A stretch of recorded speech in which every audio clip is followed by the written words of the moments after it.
ஆத்ம திருப்தி ஏற்படுமா அன்றைக்கு? அந்த ராமநாமம் இன்னைக்கு வரல அப்படி சொன்னா அன்னைக்கு ஆத்ம திருப்தி எத்த கொண்டு அடைவாயின்னு கேட்கிறார். வால்மீகி கேட்கிறார், நான் கேட்கல, அன்னைக்கு இவ்வளவு பெருமையா வாழ்ந்தேன்னு ஜம்பா அடிச்சுக்கிறியே, அன்னைக்கு சுவாசம் போகும்பொழுது நீ எத்த கண்டு சந்தோஷப்படுவேன்? ஸ்வாத்மாப்யேனம் விகர்ஹதே, தன்னை கண்டு தன்னை பிடிக்காத நாள்னு போயிடுவேன் அப்படின்னு பயமுறுத்துறார். ஆனால் தன்னை கண்டு தான் பிடிக்கிற நாள் வரும் பொழுது கிருதார்த்தோகம் கிருதார்த்தோகம் தன்யோகம் அப்படின்னு நினைக்கும்படியா நேர்ந்துடுமே. சத்சங்கத்துல வந்து ராமகதை கேட்டார்.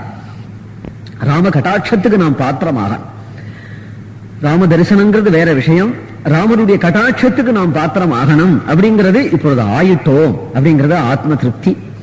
இல்லாத போனால் இந்த கிஞ்சித் பக்தி கூட நம்ம பண்ண முடியாது. இப்ப கதாசிரவணம் சங்கீர்த்தனம் பண்றோமே, இந்த கிஞ்சித் பக்தி கூட இந்த கோரமான கலியிலே, லோகாயத வாழ்க்கையிலே, நாஸ்திக வாழ்க்கையிலே, பிரபஞ்சம் இருக்கிற இருப்புக்கு கிருத்திரிவமான பக்தி பண்ணும் பொழுது, கிருத்திரிவமான தர்மம் பண்ணும் பொழுது யதார்த்தமா கண்ணீர் விட்டு ராமான்னு சொல்ல தெரியவே தெரியாது. அதுல ஒரு சில நிமிஷம் யதார்த்தமா ராமனை நாம் நினைச்சேன்னு சொன்னோமானால் அவனுடைய கிருபையால தான் இது சாத்தியம். ராமம் ந பசியேத்து யஞ்ச ராமோ ந பசியதி நிந்தித சவசே லோகே ஸ்வாத்மஹாப்யேனோ விகர்ஹதே. ராமனுடைய கட்டாட்சம் அங்க 1,00,000 பேர் மேலேயும் விழுந்துதான். என்ன பார்த்தாரு என்ன பார்க்கலன்னு ஒருத்தர் கூட சொல்லிக்கலையா? என்ன பார்த்தாரு என்ன பார்த்தாரு என்ன பார்த்தாருங்கிறா. அவங்க 1,00,000 பேரையும் ராமர் நிரீட்சணேன அபிநந்தன். சில பேரை பார்த்து சிரிக்கிறார், சில பேரை கடாட்சிக்கிறார், சில பேருக்கு கையை அமர்த்துறார், சில பேருக்கு மந்தகாசம் பண்றார், சில பேருக்கு முத்து வார்த்தை சொல்றார்.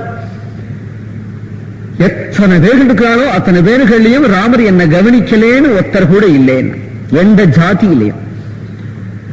அதனால சர்வேஷாம் ஹி சதர்மாத்மா வர்ணஹணாம் குருதே தயாம் சதுர்ணாம் ஹி வயஸ்தானாம் தேன தே தமனோரதஹ.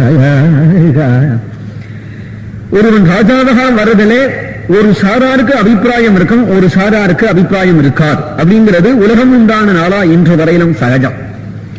எல்லாருக்கும் சம்மதமாக ஒரு ராஜான ஆக முடியாது. ராமர் விஷயத்திலேயோ சர்வ ஜனங்களும் கூடியிருந்தார். அக்ரஹாரத்தில் இருந்த அக்னிஹோத்திரிகளான பிராமணர்களும் கூடியிருந்தார்கள். சேரியில இருந்து வந்திருக்கக்கூடிய இடையப்பள்ளிகளே இருந்தும் சேரிகளிலிருந்து வந்திருக்கக்கூடிய ஜனங்கள்லாம் கூட இங்க கூடியிருந்தார்கள். வேடுவச்சேரியிலும் வந்திருக்கிற ஜனங்கள் கூட கூடியிருந்தார்கள்.